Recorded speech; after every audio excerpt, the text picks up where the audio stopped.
शुरू करूं?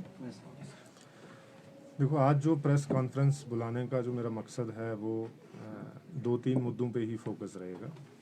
एक तो कोविड-19 को किस तरीके से हमने मैनेज किया है, और दूसरा ये कि अभी जो हमारे रिसेंटली केसेस आए हैं, और तीसरा ये कि पब्लिक का उसमें क्या क्या योगदान रहा है। कोविड-19 को अगर हम देखें तो इसकी मैनेजमेंट में हमने पूरे जितने भी हमारी डिस्ट्रिक्ट एडमिनिस्ट्रेशन इन्वॉल्व है, जिसमें डिस्ट्रिक्ट एडमिनिस्ट्रेशन के अंदर डिफरेंट कंपोनेंट हैं, जैसे पुलिस है, हेल्थ एंड मेडिकल डिपार्टमेंट है, एजुकेशन है, रेवेन्यू के डिपार्टमेंट्स हैं, सब डिविजन्स हैं, तहसीलदार्स, बीएमओस, जितना भी हमारे लोकल लेवल पे जो एडमिनिस्ट्रेशन है वो इन्वॉल्व है। तो उसका एक प्रॉपर सिस्टमेटिक वे में जो है वो प्लानिंग है कि किस तरीके से अगर हमें किसी भी एरिया में अगर कोई केस आता है या किस तरीके से हम सर्विलेंस करते हैं,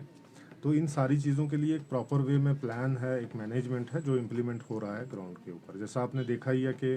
कोविड का जो सबसे पहला केस हमारे करगिल के अंदर आया था वो 17 मार्च को आया था। उसके बाद जो है वो बहुत सारी इश्यूज़ जो हैं, बहुत सारे चैलेंजेस जो हैं वो हमारे सामने आए। तो किस तरीके से हमने उन चैलेंजेस को जो है वो लिया और उसके ऊपर वर्क किया और कैसे उनको ओवरकम किया, ये आपने देखा भी है और अभी देख भी रहे हैं। दूसरा इसमें जो मेन चीज़ है वो ये है कि हमारी जो टीमें हैं, चाहे वो सर्विलेंस की टीम हो, चाहे वो हेल्थ एंड मेडिकल की टीम हो, चाहे एजुकेशन की टीम हो, चाहे रेवेन्यू की टीम हो, चाहे ब्लॉक लेवल पे हो, चाहे सब डिवीज़न लेवल पे हो, चाहे तहसील लेवल पे हो, तो किस तरीके से हर आदमी ने जो है वो अपनी रिस्पॉन्सिबिलिटी को बहुत अच्छे से प्ले किया है, जिसका रिजल्ट आप देख भी रहे हैं। दूसरा, अभी फ़िलहाल अभी अगर आप देखेंगे तो खासकर 2 मई से लेकर अभी तक हमारे पास लगभग मोर देन 15,000 रेजिडेंट्स, स्टूडेंट्स और जवार्स जो हैं वो आए हैं। तो एक छोटी सी डिस्ट्रिक्ट के अंदर 15 से 20 हज़ार आदमी का आना कोई छोटी बात नहीं है। तो जो हमने प्रिपरेशन सिंस इस कोविड के आते ही हमने जो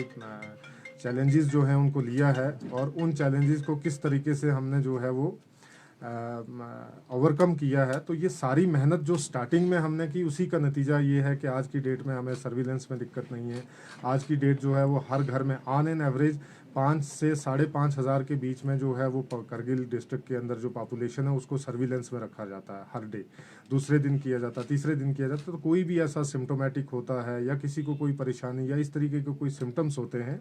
तो वो हम जो है उनको ट्रेस करते हैं, फिर उनका प्रॉपर वे में जो है किस तरीके से हमारी मैनेजमेंट है कि उसको क्वारंटीन में रखना है, उनकी टेस्टिंग करवानी है, सैम्पलिंग करवाना है, और उसके बाद जो है उसको यहाँ पे आके अगर ज़्यादा सिम्टम्स हैं या ऐसी कोई चीज़ है तो उसको आइसोलेशन में रखना है। ये सारी चीज़ें जो है वो हो रही हैं। दूसरी चीज़ इसमें मैं ये बताऊँ कि अभी रिसेंटली हमारे पास जो केसेस, कल जो केसेस आए हैं हमारे पास 17 केसेस, तो इसमें मैं आपके ज़रिए भी पब्लिक को ये मैसेज देना चाहता हूँ कि इसमें किसी किस्म की कोई भी घबराने की बात नहीं, क्योंकि इनमें से जो सबसे पहला लड़का था जो पॉजिटिव आया है, तो उसका मुझे शुक्रिया भी अदा करना चाहिए और सारी करगिल की आवाम को भी करना चाहिए, क्योंकि उसने वॉलंटरीली ये बोला कि मैं अपने घर नहीं जाऊँगा, मुझे आप इंस्टीट्यूशनल क्वारंटीन करें। तो हमने उसको इंस्टीट्यूशनल क्वारंटीन किया। उसके बाद 4-5 लड़के और हमारे पास आ गए कि सर हम भी इंस्टीट्यूशनल क्वारंटीन रहेंगे, हम बिल्कुल जो है वो घर अपने नहीं जाएंगे। जैसे 4 लड़के हमारे बरसू के हैं, लेकिन वो घर नहीं गए अपने, उन्होंने बोला सर हम करगिल में ही रहेंगे, इंस्टीट्यूशनली क्वारंटीन रहेंगे हम, ताकि इस बीमारी में हमारी वजह से किसी को परेशानी ना हो। उसके बाद जब एक लड़का हमारे पास सिम्टम्स थोड़े से शो किए, तो उसका कंटैक्ट जो हिस्ट्री थी, ट्रेसिंग थी, वो सारी हमने कर ली। उसके बाद जो है उनके घर में जो है सबको ये इन्फॉर्मेशन दे दी कि अब भाई स्ट्रिक्ट सर्विलेंस पे आप रहें, बिल्कुल किसी किस्म की कोई भी बाहर निकलना या मोहल्ले में निकलना या लोगों से मिलना जुलना है ये बिल्कुल बंद करें। तो वो उसी तरीके से सारे केसेस हमारे इसी तरीके से हैंडल हुए हैं। तो सारे स्ट्रिक्ट होम क्वारंटीन पे थे, और वहाँ से फिर हमें पता था कि उनकी होम सर्विलेंस जो है बहुत अच्छे से है, क्योंकि वो स्ट्रिक्टली अपनी जिम्मेदारी के साथ वो अपने घरों में बहुत अच्छा पालन कर रहे थे। तो उसी बेस पे हमने उनके घरों से ही सैंपल लिए, फिर उसके बाद जो है उनका रिजल्ट आया जिसमें वो पॉजिटिव हुए। जितने भी हैं सारे हमने वो आइसोलेशन में जो है वो शिफ्ट किए, जो आइसोलेशन वार्ड पॉजिटिव पेशेंट्स के लिए बनाई है, उनको जो है वो हमने अलग किया। उसके बाद जो उनके कंटैक्ट थे उनको भी ट्रेस करके लाया, और जो जितने भी एरिया थे उनको हमने पॉकेट वाइज जो है वो कंटेनमेंट में डाला है। जैसे इन सारी चीज़ों के लिए हमने जो मैनेजमेंट थी, हमारी मैनेजमेंट पहले ही तैयार थी, प्लान सारा तैयार था, हमें उस चीज़ में इम्प्लीमेंट करने में दिक्कत नहीं, क्योंकि कल शायद 7:30-8 बजे के करीब जो है ये केसेस का रिजल्ट आया है, और रात से ही हम लग गए, तो सुबह तक हमने पूरे प्रोसेस को जो है वो कंप्लीट कर दिया, कंटेनमेंट कर दी। और कंटेनमेंट के साथ सिर्फ एरिया को कंटेन ही नहीं करना होता, उसके लिए एक प्रॉपर प्लानिंग चाहिए रहती है कि किस तरीके से हम वहाँ पे असेंशियल कमोडिटीज़ को सप्लाई करेंगे, किस तरीके से उस एरिया की जो है वो सर्विलेंस करेंगे, किस तरीके से हम उस एरिया में जो है अपने डिप्लॉयमेंट करेंगे, चाहे वो पुलिस की हो, चाहे रेवेन्यू की हो, चाहे अदर स्टाफ की जो है वो प्रॉपर वे में रहती है और उनकी सर्विलेंस जो है वो रहती है। दूसरा जो मेन इशू जो मैं डिस्कस करना चाहता हूँ कि खासकर करगिल की जो आवाम है उसने बहुत बढ़ चढ़ कर हमारा साथ दिया है। जितने भी हमारे प्रोटोकॉल्स थे, चाहे वो एमएचए के हों, चाहे ministry of health and family welfare के हों, चाहे यूटी लद्दाख के हों, चाहे यहाँ पे हेल्थ डिपार्टमेंट के हों, डिस्ट्रिक्ट एडमिनिस्ट्रेशन के हों, लोकल लेवल पे कि किस तरीके से हम चीज़ों को रिजॉल्व करेंगे, उन सब का जो है पब्लिक ने बहुत बढ़ चढ़ कर साथ दिया है। मैं आपके ज़रिए से पब्लिक का जो है वो शुक्रिया अदा करना चाहता हूँ। और मुझे लगता है कि हमारी पब्लिक के सपोर्ट से, इस अवेयरनेस की वजह से जो है पूरे हिंदुस्तान में जो है वो करगिल डिस्ट्रिक्ट एक मॉडल माना जाता है, अभी भी माना जाता है कि आप किसी भी एरिया में, मिसाल के तौर पे आप अगर किसी डिस्ट्रिक्ट की बात करें तो किसी डिस्ट्रिक्ट के अंदर अगर पिछले 15 दिन के अंदर ही 15,000 से ज़्यादा फ्लो जो है वो पब्लिक का हो, तो उसके बावजूद भी किस तरीके से जो है वो ग्राउंड पे मैनेजमेंट चल रही है। और सबसे बड़ी चीज़ कि लोगों की रिस्पॉन्सिबिलिटी जो है यहाँ पे उन्होंने किस तरीके से अपनी जिम्मेदारी को निभाया है, ये बात जो है काबिल सताइश है और ये बात जो है मानने लायक है और लोगों के लिए ये मुबारकबाद भी है। उसी के साथ साथ जैसे हमारे जितने भी मजहबी इदारे हैं, जैसे आईएसके है, जैसे आईकेएमटी है, जैसे सांखू में अंजुमन साहिब ज़मान है, ये जितने भी इदारे हैं हमारे, बुद्धिस्ट एसोसिएशन है, चाहे यहाँ पे दूसरी जितनी भी एसोसिएशन, रिलीजियस एसोसिएशन है, उन सब ने जो है वो बढ़ चढ़ कर साथ दिया। और ख़ासकर जैसे आप देखते ही हैं कि यहाँ आईएसके और आईकेएमटी या अंजुमन साहिब ज़मान, इनकी फुटिंग जो है वो फॉलोअर्स इनके बहुत ज़्यादा है, तो इन्होंने जो बर वक्त हमारा साथ दिया, हमारी बातों को जो है हमने डिस्कशंस की इनके साथ, उसके बाद इनको जो है चीज़ें बताई कि इस तरीके से हमें जो है इनको मैनेज करना, तो उन्होंने बहुत अच्छे तरीके से मैनेज किया। तो ये बात जो है ये काबिल तारीफ़ है, मैं जिसके लिए उनको मुबारकबाद देना चाहता हूँ और दिल की गहराइयों से मुबारकबाद देना चाहता हूँ कि आने वाले वक्त में भी इसी तरीके का जो कोऑपरेशन का और जो साझेदारी का जो सिलसिला है ये इसी तरीके से बरकरार रहे, ताकि हम कोविड-19 के जितने भी चैलेंजेस हैं उनको कैसे ओवरकम करें। फिर इसके साथ साथ अगर हम जो 2-3 इदारे हैं अगर इनकी बात करें, जैसे आईएसके का अल रज़ा जो है उसने बहुत अच्छे से अपना रोल प्ले किया है, हेल्थ को लेके, सर्विलेंस को लेके, पेशेंट्स को शिफ्ट करने को लेके, तो इन सारी चीज़ों में जो उन्होंने योगदान दिया है ये बहुत काबिल तारीफ़ है, बहुत अच्छे से दिया है। उसी तरीके से अगर हम बाकरिया की बात करें, जो आईकेएमटी का हेल्थ विंग है, उन्होंने भी जिस तरीके से जो है वहाँ पे पेशेंट्स जो जितने भी हमारे यहाँ पे जिनको लाइफ डिजीज़ हैं, चाहे कोई ब्लड का मरीज़ है, चाहे वो शुगर का है या उसको कोई दूसरी जो लाइफ कंज्यूमिंग डिजीज़ हैं, उनकी किसी किस्म की भी कोई अगर उस पेशेंट उस चीज़ में मुब्तला है, तो उन्होंने बर वक्त पे जो है वो दवाइयाँ सप्लाई की हैं, वहाँ पे पेशेंट्स को शिफ्ट किया है। और ग्राउंड लेवल पे दोनों ऑर्गेनाइजेशन ने, अल रज़ा ने और अल बाकरिया जो है, दोनों ने ग्राउंड लेवल पे अपने अपने लोगों को किस तरीके से अवेयर किया है, जिसका नतीजा आप देख रहे हैं। तो इस चीज़ के लिए मैं इन दोनों को बहुत मुबारकबाद देना चाहता हूँ। तीसरी चीज़ जो इसके साथ आने वाली चीज़ जो ये है कि खासकर जो इनके प्रेसिडेंट हैं, आईएसके के प्रेसिडेंट हैं, आईकेएमटी के प्रेसिडेंट हैं, जो बाकी जितनी भी हमारी रिलीजियस ऑर्गेनाइजेशन, इन सब के जो प्रेसिडेंट हैं, उन्होंने जिस तरीके से एक पॉजिटिव रोल प्ले किया पब्लिक को अवेयर करने में, कोविड के रिलेटेड जितने भी चैलेंजेस थे उनको समझाने में, एडमिनिस्ट्रेशन की जो हेल्प की है, ये काबिल तारीफ़ बातें हैं। मैं इनके लिए भी जितने भी ऑर्गेनाइजेशन के प्रेसिडेंट्स हैं और ख़ासकर आईएसके, आईकेएमटी, अंजुमन साहिब ज़मान, तो इनको जो है मैं मुबारकबाद देना चाहता हूँ। तीसरा एक बहुत बड़ा मैसेज है जो मैं आपके ज़रिए लोगों में देना चाहता हूँ कि ये कोविड-19 का जो इशू है, हमें किस तरीके से अपने आप को प्रिकॉशंस में ढालना है, किस तरीके से अपनी जो इंडिविजुअल रिस्पॉन्सिबिलिटी जिसको बोलते हैं कि हर आदमी अपनी ज़िम्मेदारी का एहसास करे, तो वो एहसास को लेते हुए किस तरीके से हम इन चैलेंजेस से निपटें। तो मुझे लगता है जिस तरीके से पब्लिक ने अभी तक साथ दिया है, आने वाले टाइम में भी इसी तरीके से साथ दें, तो हम किसी भी बीमारी से जो है वो लड़ने की कुव्वत रखते हैं। और इस चीज़ को ये हमें समझना है कि हर आदमी इंडिविजुअल लेवल पे अपनी अपनी ज़िम्मेदारी को निभाए, चाहे वो घरों में रहना है कि किस तरीके से हमें मास्क पहनना है, चाहे हमें हाथ धोने हैं, चाहे हमें दूसरे के साथ कांटेक्ट में नहीं आना है। अगर हमें किसी किस्म का कोई ऐसा सिम्टम या इस तरीके की कोई भी जो है हमें महसूस हो कि यार हमें कुछ ना कुछ इस तरीके का कोविड को लेके जो है कुछ ना कुछ हो रहा है, तो वो हमारी जो हेल्थ की टीम है, हमारी जो सर्विलेंस टीम है, उस टीम में जो है वो उनको इन्फॉर्म करे, क्योंकि हर टीम जो है वो घरों में विजिट कर ही रही है ब्लॉक वाइज पे, सब डिवीजन लेवल पे। तो उनको इन्फॉर्म करें, जिस तरीके से पहले जिम्मेदारी निभाई है अब भी इसी तरीके से जिम्मेदारी को निभाएं, ताकि इस कोविड को लेके इसके फैलाव को और इसके फैलने को जो है वो रोका जा सके। और फिर उसके साथ साथ जो एक बड़ी चीज़ है कि मैं जितने भी हमारे मीडिया के हजरात हैं, मैं इन सब का बहुत बहुत शुक्रिया अदा करता हूं, और ख़ासकर दिल की अमीर गहराइयों से आपको मुबारकबाद देना चाहता हूं कि आपने वक्तन फ़ौक्तन जो हैं, जो भी इश्यूज़ थे, चैलेंजेस थे, उनको हाईलाइट किया, और हाईलाइट करने के साथ साथ उनका हमने अजाला भी किया।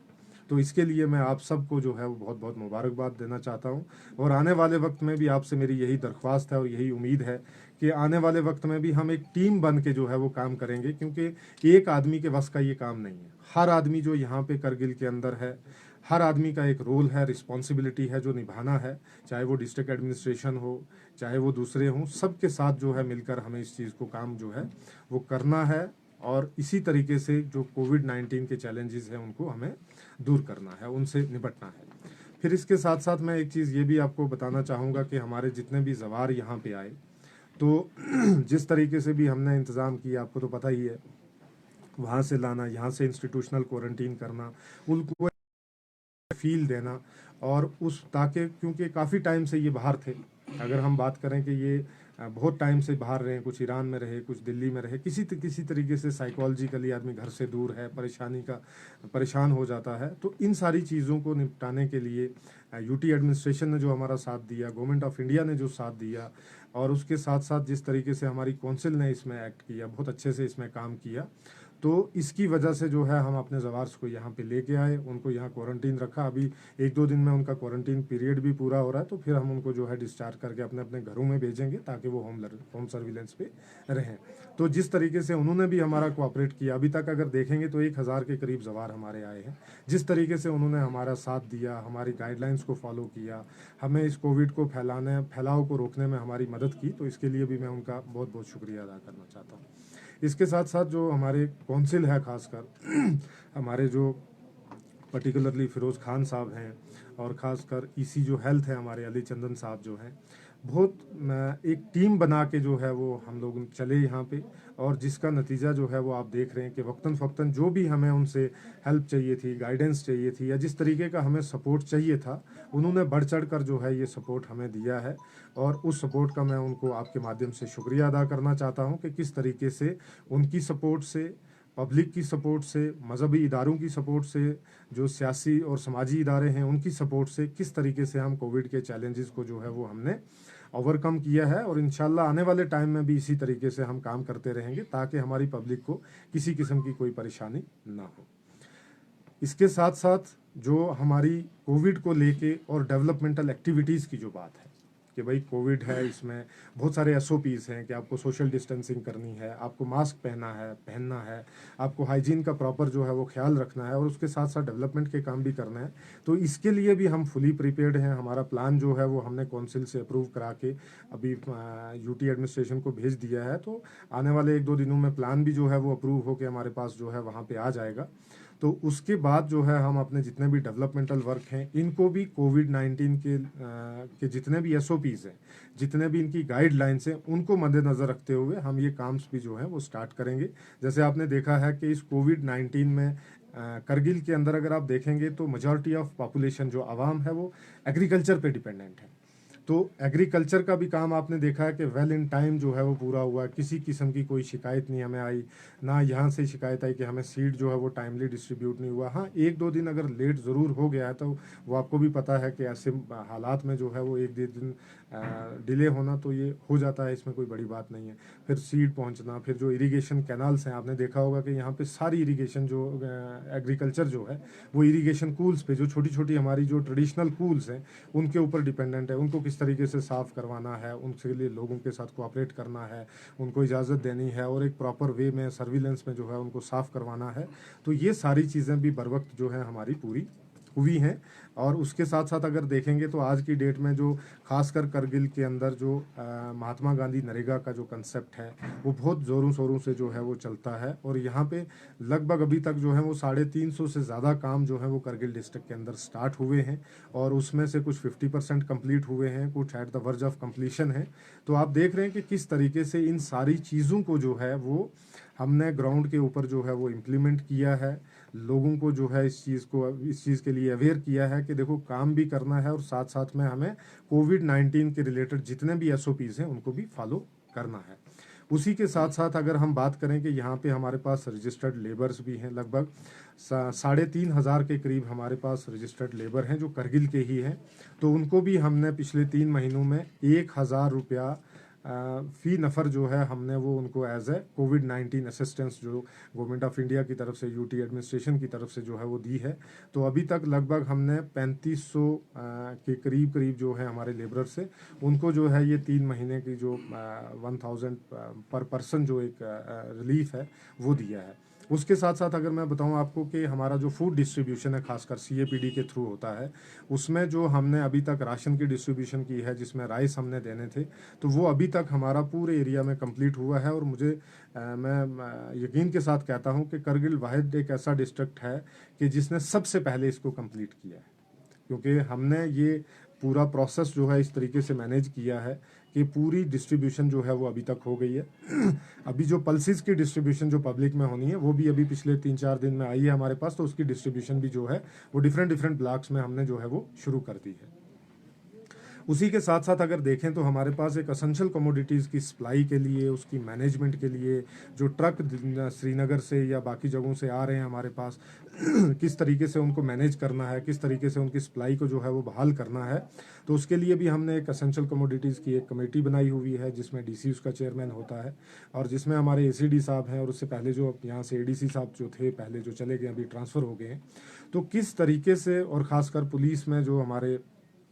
डॉक्टर विनोद साहब हैं, एसएसपी साहब हैं, तो उन्होंने किस तरीके से हमें सपोर्ट और हेल्पिंग हैंड जो है वो प्रोवाइड किया, जिसकी वजह से हमने अभी आपने देखा होगा कि स्टार्टिंग में थोड़ी बहुत दिक्कत हुई, लेकिन उसके बाद कितना असेंशियल कमोडिटीज़ स्मूथली चल रही है कि किसी एरिया से अभी असेंशियल कमोडिटीज़ की या दुकान पे कोई चीज़ नहीं मिल रही है, दस्तयाबी उसकी नहीं हो रही है, तो उसके लिए जो है वो आपने देखा होगा कि किसी किस्म की कोई शिकायत नहीं है, बहुत अच्छे से उसमें हमने किया है।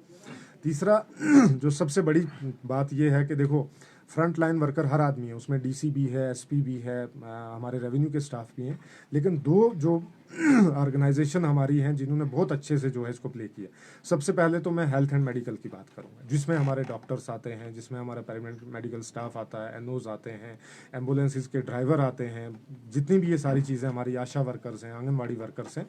तो मैं आपके माध्यम से उनको मुबारकबाद पेश करना चाहता हूं कि जो रोल उन्होंने प्ले किया है वो शायद ही कोई और ऑर्गेनाइजेशन प्ले कर सकती है आज की डेट में। अगर कोई पेशेंट जो है वो इन्फेक्टेड है तो जाहिर बात है कि डॉक्टर के बिना उसको कोई देख नहीं सकता, हम तो उसको हेल्पिंग हैंड प्रोवाइड कर सकते हैं, सिक्योरिटी प्रोवाइड कर सकते हैं, सुपरवाइज़र लगा सकते हैं, लेकिन उस पेशेंट को चेक करना ये सिर्फ और सिर्फ जो है एक डॉक्टर और ये medical fraternity health and medical वाले ही कर सकते हैं। अगर उनकी मैं इस समय उनको अप्रिशिएट अगर ना करूं और अगर उनके लिए जो है तो मुझे लगता है ये नाइंसाफ़ी है। तो इसलिए मैं जितनी भी मेडिकल फ्रेटर्निटी खासकर करगिल के अंदर है और जो बाकी जिस जगहों से भी हमें मेडिकल फ्रेटर्निटी ने सपोर्ट किया, तो मैं उसके लिए तहे दिल से और इंतहाई तौर पे बहुत शुक्रिया अदा करना चाहता हूँ कि किस बेटर वे में इन्होंने इन चीज़ों को मैनेज किया। ना दिन देखी, ना रात देखा, ना अपनी फैमिली देखी, ना रिश्तेदार देखे, ना अपना आप ही देखा, बल्कि लोगों को किस तरीके से इस बीमारी से बचाया जाए उसके लिए उन्होंने जो जी तोड़ मेहनत की है, उसके लिए मैं उनको बहुत बहुत शुक्रिया अदा करना चाहता हूं। और उनके लिए, इसके लिए मैं उनको सल्यूट करना चाहता हूं कि आपके सिवाय, आपके बिना जो है ये जितना भी मिशन हमारा था ये बिल्कुल अधूरा होता। उसी के साथ साथ जो हमारी पुलिस की जो टीम है, पर्टिकुलरली जो हमारे एसएसपी साहब हैं, अभी हमारे नए एसएसपी साहब आए हैं,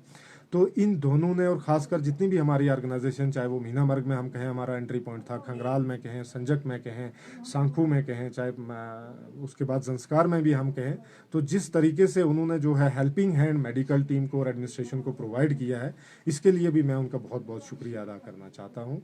और आखिर में मैं आप सबका जो है वो शुक्रिया अदा करना चाहता हूं, क्योंकि आप ही के माध्यम से, आपके ही मीडियम से जो है मैं ये बातें पब्लिक तक पहुंचा सकता हूं। मेरे जो कोलीग डॉक्टर्स हैं, मेरे जो पुलिस वाले कोलीग्स हैं, मेरे एडमिनिस्ट्रेशन के जो कोलीग्स हैं, और ख़ासकर जो हमारे एसडीएम्स हैं, तहसीलदार से, इन्होंने बहुत अच्छा काम किया है। अगर आप देखेंगे, द्रास एक बहुत बड़ा हमारा पॉइंट है जहाँ से लगभग अभी तक 20,000 के करीब जो है पब्लिक ने वहाँ से एंट्री की है पूरे लद्दाख के लिए। तो जो वहाँ पे मेडिकल की टीम है द्रास के अंदर, एडमिनिस्ट्रेशन की जो टीम वहाँ पे है, पुलिस की जो टीम है वहाँ पे, पब्लिक रिप्रेजेंटेटिव्स की जो टीम है, मैं उनका बहुत बहुत शुक्रिया अदा करना चाहता हूँ कि किस तरीके से उन्होंने जो है इस चीज़ को बहुत अच्छे से निभाया है। उसी तरीके से अगर हम खंगराल की बात करें तो वहाँ पे भी जितनी टीमें हैं, मैं उनका सबका बहुत बहुत शुक्रिया अदा करना चाहता हूँ। और ख़ासकर जो हमारे पब्लिक रिप्रेजेंटेटिव हैं, सरपंचेज़ हैं, बीडीसीज़ हैं, ऑनरेबल काउंसलर्स हैं, ऑनरेबल ईसीज़ हैं, ऑनरेबल सीसी साहब हैं,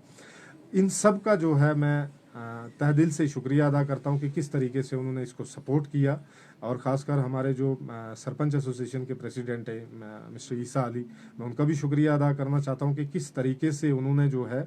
वो हमारा कोऑपरेट किया और हमें इस बीमारी के साथ जो है वो लड़ने के लिए, निपटने के लिए जो हमारे एसओपीज़ थे उन सबको इम्प्लीमेंट करने में हमारी सबकी हेल्प की। तो बहुत बहुत आपका शुक्रिया। कोई भी सवाल है तो आप पूछ सकते हैं। सर, जिस तरह से कारगिल के अंदर पहली बार एक दिन में 70 पॉजिटिव केसेस पाए गए,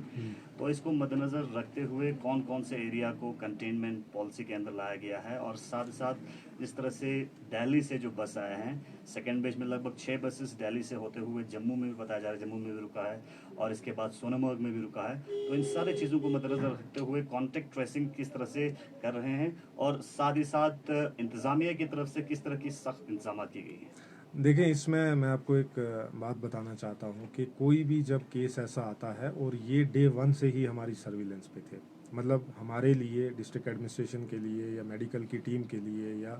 बाकी जितने भी जो इसमें फुली इन्वॉल्व हैं कोर लेवल पे, तो हमारे लिए सरप्राइजिंग बात नहीं है कि ये केसेस आ गए एकदम से, क्योंकि ये डे 1 से ही हमारी सर्विलेंस पे थे और हम एक्सपेक्ट कर रहे थे कि इतने केसेस जो हैं वो आ सकते हैं। तो इसके लिए हम फुली प्रिपेयर्ड पहले से ही थे। बाद में अभी जो हमारा कंटेनमेंट की पॉलिसी है, तो इसमें 4 से 5 एरियाज़ जो हैं वो हमने कंटेन किए हैं, लेकिन वो हमने एरिया की रिक्वायरमेंट की, क्योंकि ये डे 1 से ही हमारे सर्विलेंस पे थे, घरों से बाहर नहीं निकलने दे रहे थे किसी किस्म का भी, कि हमें ये पूरी उम्मीद थी, और हमारी टीम की जो है पूरी ये कोशिश ये रही है कि किस तरीके से जब वो वहाँ पे थे होम सर्विलेंस पे, और बहुत अच्छे से वहाँ पे किसी किस्म का कोई भी वायलेशन नहीं हो रहा था, जैसे आपने देखा ही है, तो उसमें हमने इनके घरों में ही सैंपलिंग ली। तो सैम्पलिंग के बाद जो है कल हमने शिफ्ट किया, तो इसमें कोई घबराने की बात नहीं, हम एक्सपेक्ट कर रहे थे। और दूसरा ये था कि ये हमारे पास पहले ही सर्विलेंस पे थे, तो इसलिए ज़्यादा कोई घबराने की या इस चीज़ की कोई बात नहीं है। हाँ, एहतियात ज़रूर रखना है। जब तक हम एहतियात नहीं रखेंगे तब तक हम किसी चीज़ के ऊपर काबू नहीं पा सकते हैं। और ये जो केसेस आए हैं, इसमें कारकेछू के केसेस हैं, हमारे यहाँ मिंजी के केसेस हैं, बरसों के केसेस थे 4, लेकिन बरसों के जो लड़के थे वो यहीं पे ही रह रहे थे, तो वो वहाँ पे गए नहीं, तो इसलिए वहाँ जाने का कोई वहाँ पे लोगों को परेशान होने की कोई ज़रूरत नहीं है। और बाकी जिन एरियाज से भी ये आए हैं, लोगों को एहतियात बरतनी है। देखिए, 2 चीज़ होती हैं, एक होता है डर और खौफ, और दूसरा होता है प्रिकॉशंस, मतलब लड़ने की हिम्मत और शक्ति। अगर हम डर में रहेंगे तो मुझे लगता है कि इस चीज़ के साथ लड़ नहीं पाएंगे। बजाय उसके हम अपने आप को प्रिपेयर करें कि किस तरीके से हम अपने प्रिकॉशनरी मेजर लें, ताकि ये जो मेजर्स और एसओपीज़ हैं, अगर हम इनको फॉलो करेंगे तो मुझे लगता है आने वाले टाइम में किसी किस्म की कोई परेशानी नहीं होगी, किसी किस्म की भी। और ये पहले से ही जो है ये प्रिकॉशनरी मेजर्स जो हैं हर जगह पे ये इम्प्लीमेंटेड हैं, तो इसलिए हमें परेशान होने की ज़रूरत नहीं है। हाँ, एक चीज़ जो है मैं वाज़ह तौर पे करना चाहता हूँ कि अगर कोई भी एसओपीज़ का खिलाफ वर्जी करेगा, उसकी वायलेशन करेगा, कानूनी तौर पे तो जो एक्शन होना है वो तो होना ही होना है, लेकिन उसकी जो इनफरादी जिम्मेदारी है उससे वो अगर परहेज़ करेगा, प्रिकॉशंस लेगा, अपने मोहल्ले के, अपनी सोसाइटी, अपने घर के बारे में सोचेगा, तो मुझे लगता है कि इन चीज़ों से हमें कोविड के फैलाव को रोकने में मदद और ज़्यादा मिलेगी। बाकी जो भी वायलेशन करेगा उसके खिलाफ कानूनी कार्रवाई जो है वो होगी। और आपने जैसे देखा ही है कि कानूनी तौर पे जो है कोई किसी किस्म की कोई रियायत नहीं दी जा रही है। स्टार्टिंग में जब गाड़ियों ने वायलेशन किया तो हमने गाड़ियों की आरसीज रजिस्ट्रेशन कैंसिल की। उसके बाद जो लोगों ने होम क्वारंटीन में वायलेशन की तो उसके बाद हमने उनको स्ट्रिक्ट जो है वो वहाँ से घरों से उठा के 28 डेज़ के लिए होम क्वारंटीन कर दिया, इरिस्पेक्टिव ऑफ के वो पॉजिटिव है या नेगेटिव है, दैट इज़ समथिंग डिफरेंट। तो इस तरीके के जो मेजर्स हैं, इकदाम जो हम उठा रहे हैं, तो मुझे लगता है कि इससे पब्लिक को ये भी मैसेज चला गया है कि कोई भी अगर इसकी खिलाफ वर्जी करेगा तो उसको बख्शा नहीं जाएगा। दूसरा ये है, मेरी पब्लिक से अपील है कि कानूनी कार्रवाई करना एक सेकंड पार्ट है, फर्स्ट पार्ट हमें ये है कि किस तरीके से प्रिकॉशन और अपनी जिम्मेदारी को समझना है और जिससे इस कोविड के फैलाव को रोकने में हमें मदद मिले। सर जैसे recently कल एक भाई जैसे सर कल जो पॉजिटिव केसेस है सर उनके लिस्ट वायरल हो गया सर, उसके लिए आपने क्या एक्शन? बिल्कुल, उसके खिलाफ जो है वो एसएसपी साहब को चिट्ठी लिख दी है, एफआईआर लगा दिया। इन्वेस्टिगेशन जो हमारे एडिशनल एसपी साहब हैं वो इसकी इन्वेस्टिगेशन कर रहे हैं। जो भी कानूनी कार्रवाई होगी उसके खिलाफ हम जो है वो एक्शन लेंगे। उसको किसी किस्म के लिए बख्शा नहीं जाएगा। मूवमेंट वही सेम रहेगा कि कुछ चेंजिंग, जैसे टैक्सी से देख रहे हैं हम उसमें मूवमेंट्स की चेंजेस में, जैसे आज हम इस चीज़ के ऊपर एक जो हमने मीटिंग भी रखी है, अपनी जो कोर कमेटी होती है उसकी मीटिंग रखी हुई है। तो डिफरेंट एरियाज़ में मैं विजिट भी करूंगा और उसको एरिया की सिचुएशन को देखते हुए, जो ग्राउंड रियलिटीज़ क्या है उसको देखते हुए जो भी प्रिकॉशंस, जो भी मेजर्स लिए जाएंगे वो आज हम लेंगे। सर जैसे कि बाजार में कुछ दिनों से देख रहे हैं सर, पुलिस वाले अगर किसी ने मास्क नहीं लगाया होगा तो उनको डंडा मार रहे हैं सर। इसके बजाय ऐसा नहीं होगा सर, जैसे ले में कर रहे हैं उनको अच्छी तरह से समझा रहे हैं और उनको फाइन लगा के मारने से अच्छा है सर? देखो ऐसा ये मेरे नोटिस में ऐसी चीज़ नहीं आई है कि किसी को मारा गया है। हाँ, मुझे एक आदमी था, उसने मुझे फ़ोन किया कि ऐसा ऐसा मेरे साथ हुआ। तो मैंने बोला उनको कि मैं, जैसे आपको पता था, संस्कार गया हुआ था, संस्कार के बाद ले में लैंड हुआ, तो उसके बाद कल मैं यहाँ पहुँच गया। तो अगर इस किस्म की कोई भी चीज़ जो है, हम उसको जो है प्रिकॉशनरी तौर पे जो है हम सबको समझाएंगे, सबकी अवेयरनेस जो है वो कराएंगे। और इसके साथ साथ हमारे पास ऑर्डर्स हैं कि अगर किसी किस्म की कोई भी वायलेशन ऐसा करेगा तो उसको हम जो है वो फाइन करेंगे, और अगर वो बार बार वायलेशन करता है तो उसको स्ट्रिक्टली हम जो है वो क्वारंटीन में डालेंगे। तो इसके लिए मेजर्स जो है हमने वो लिए हैं। तो आपको घबराने की बात नहीं है कि अगर किसी ने किया है। देखो एक चीज़ मैं आपको बताऊं कि हमारी 2 ही एजेंसी हैं जो बहुत अच्छे से रोल प्ले कर रही हैं। सबसे पहले हेल्थ, और उसको सपोर्ट करने के लिए हमारे पास सिक्योरिटी एजेंसीज़ हैं। तो अगर किसी से गलती हो गई होगी, हम देखेंगे, किसी ने जानबूझकर ऐसा नहीं किया होगा। अगर किसी से गलती होगी तो हम मैटर को इन्वेस्टिगेट करेंगे, तो जो भी जस्टिस या इंसाफ की बात होगी we will deliver that. Sir इसी के साथ सर आजकल जो है ये पोलन का सर, जो Russian popular, female Russian popular का जो अभी पोलन आ रहा है सर, उससे एस्थेमेटिक प्रॉब्लम बहुत ज़्यादा होता है सर। इसके तो लिए आप इसका भी, हाँ बिल्कुल, ये का भी वैसा ही है सर। मेरे नोटिस में पहले भी था। इसके लिए भी जैसे आपने देखा कि हमारी सारी टीमें जो हैं वो पहले ग्राउंड पे डिफरेंट एरियाज़ में जो लगी हुई थी, काम कर रही थी। जैसे आपने देखा कि हमारा जवार जितने भी हमारे बाहर से आए हैं उनका मतलब 1000 आदमी को होटल में रखना है, उसका हेल्थ चेकअप करवाना है, उसको सिक्योरिटी प्रोवाइड करनी है, उसको साइकोलॉजिकल जो काउंसलिंग है वो करवानी है, किसी किस्म की उनको परेशानी ना हो, उनको खाना टाइमली देना है, उसके बाद उनको डिस्चार्ज करके घर पहुंचाना। तो हमारी जितनी भी सारी टीम्स थी वो इन पे लगी हुई थी। तो अभी हम हाल फिलहाल में 1-2 दिन में फ्री हो जाएंगे, तो फिर हम इनकी जितने भी हमारे प्लांट्स हैं इन सब की ट्यूनिंग करा देंगे, जिसकी वजह से जो है ये आने वाले टाइम में कोई प्रॉब्लम ना हो। सर जो बाहर से तो आए हैं, आपके माजरत चाहता हूँ, आपके ज़रिए मैं ये मैसेज लोगों तक पहुँचाना चाहता हूँ कि किसी किस्म की अगर ऐसी चीज़ है, हमारी जब टीम जो है वो जाएगी, खासकर जो ये रशियन पॉपुलर की आप बात कर रहे हैं, तो इसके लिए जो भी मेजर्स होंगे जो पब्लिक के इंटरेस्ट के लिए होंगे उसको इम्प्लीमेंट करेंगे। तो उसमें जो है जो भी टीम जाएगी उसके साथ वो हमें कोऑपरेट करे ताकि किसी किस्म की परेशानी ना हो। सर ये कंटेनमेंट जोन में मतलब जो आम मजदूर जो है, जिनके जो सरकारी तौर पर रजिस्टर्ड नहीं है, तो वो चूंकि वो रोज़मर्रा वो मजदूर पे ही उनका इन्हसार होता है, तो इनके लिए क्या आपने इक़दाम? इसके लिए कंटेनमेंट जोन के लिए एक डिफरेंट पॉलिसी है, जिस पॉलिसीज़ को जैसे पहले भी हमने देखा है कि इनके लिए जो अभी 3500 जो जितने भी हमारे रजिस्टर्ड लेबर हैं उनको प्रोवाइड किया है। जो हमारे रजिस्टर्ड नहीं हैं उसके लिए भी हमने एक प्रपोजल बना के जो है वो यूटी एडमिनिस्ट्रेशन को भेजेंगे थ्रू काउंसिल। तो किस तरीके से जो है उनका भी ख्याल रखा जाए, और हम पूरे एरिया को असेस कर रहे हैं कि ज़्यादा से ज़्यादा पब्लिक को नुकसान ना हो बल्कि फ़ायदा। इसके लिए मैं खुद पर्सनल लेवल पे जो है वो कंटेनमेंट एरिया को मॉनिटर कर रहा हूँ, और उसके ऊपर जितने भी सारी ऐसी चीज़ें हैं जो पब्लिक को ज़्यादा से ज़्यादा फ़ायदा दे सकती हैं, और ताकि कोविड को मद्देनज़र रखते हुए, तो वो सारी चीज़ें जो हैं वो हम ग्राउंड पे इम्प्लीमेंट करें। सर इन 4 जगहों को कंटेनमेंट जोन में तब्दील किया हुआ है? बिल्कुल 4 हैं, और 5वां पेंद्रास भी हमारा जो है। सरसों कुजुन कब तक डिकंटेनमेंट होगा? अब उसमें जो लास्ट केस है हम उसको रिव्यू कर रहे हैं कि अभी हमने वहाँ पे सैम्पलिंग कितनी की है, कितने एरियाज़ को जो है हमने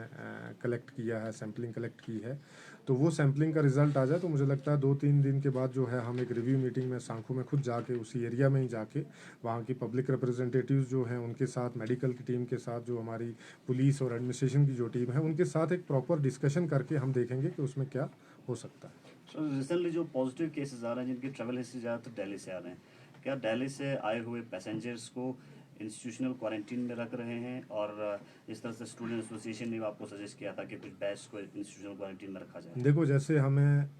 आपको जैसे पता होगा कि हमें जो खासकर महाराष्ट्र से, तमिलनाडु से या गुजरात स्टेट से आ रहे हैं, जो ज़्यादा इफेक्टेड स्टेट हैं, तो अभी जितने भी आए हैं सब इंस्टीट्यूशनल क्वारंटीन है हमारे पास ही, उनकी सैम्पलिंग भी हम कराएंगे।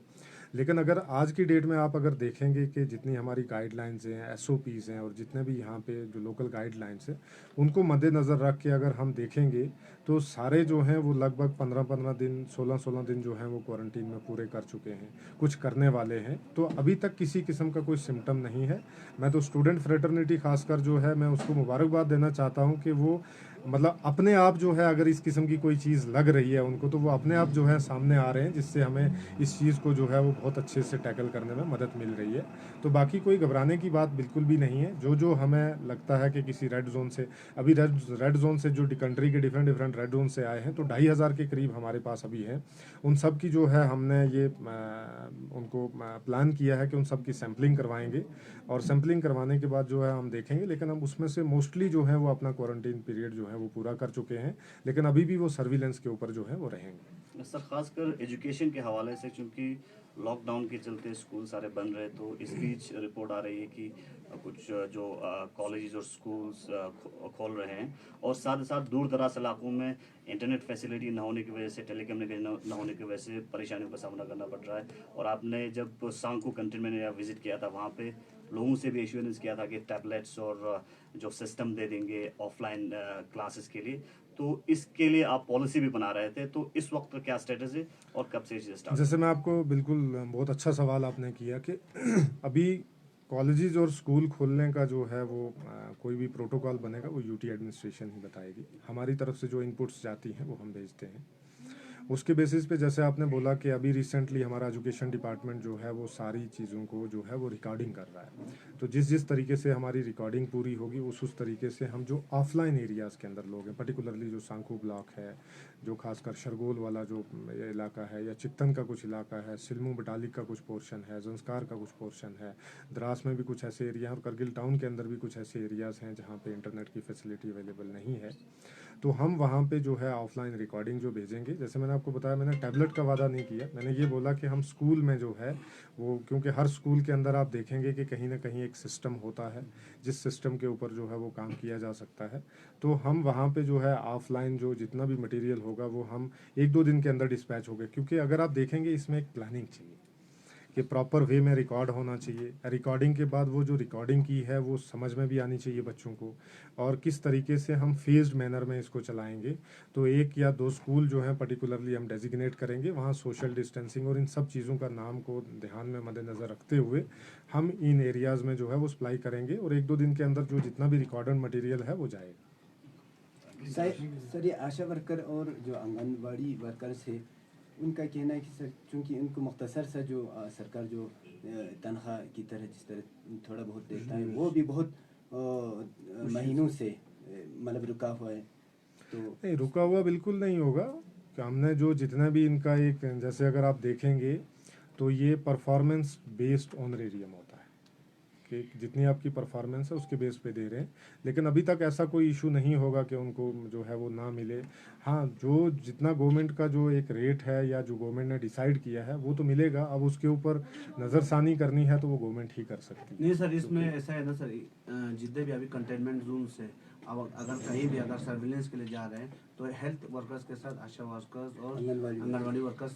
शाना बशाना जा रहे हैं सर। तो उनके उसके लिए उनको अलग से वो कुछ मिलना नहीं चाहिए सर। नहीं, वो देखो, वो एक ऑनरेरियम है, वो तो गवर्नमेंट ही डिसाइड कर सकती है। अगर जैसे आप भी देख रहे हैं कि भाई हमारे यहाँ पे भी स्टाफ हैं, जैसे मान लो कि अगर मैं अपनी ही बात करूँ तो हमें भी जो सैलरी मिलती है वो नॉर्मल टाइम की सैलरी मिलती है। तो लेकिन जो काम हम करते हैं, कोई भी क्राइसिस होता है, सिचुएशन होती है, तो उसमें तो हम बढ़ चढ़ कर काम करते हैं। तो मैं मानता हूं कि इन्होंने जो काम किया है, खासकर आशा वर्कर्स, आंगनबाड़ी वर्कर्स, इसमें कोई शक नहीं है कि उन्होंने एक मुख्तसर से जो उनको ऑनरेरियम मिलता है उसमें उन्होंने बहुत बड़ा काम किया है। उसका कोई भी मुझे लगता उजरत नहीं मिल सकती। जो काम उन्होंने किया है ग्राउंड के ऊपर, उसकी कोई उजरत दे नहीं सकता है। लेकिन फिर भी जो हमारी तरफ से रिकमेंडेशन या हमारी तरफ से जो भी अप्रिसिएशन या सारी चीज़ें जो जाएंगी, तो हम वो यूटी एडमिनिस्ट्रेशन तक जो है, खासकर ऑनरेबल एलजी सर और ऑनरेबल एडवाइज़र सर तक जो भी चीज़ें पहुंचेंगी वो बर वक्त हम पहुंचाते जाएंगे। और इसके ऊपर कोई ना कोई जो है, ये यूटी एडमिनिस्ट्रेशन या सेंट्रल गवर्नमेंट का ही डिसीजन है, वही उसमें वो फैसला ले सकते हैं, क्योंकि ये डिस्ट्रिक्ट लेवल का मसला नहीं है।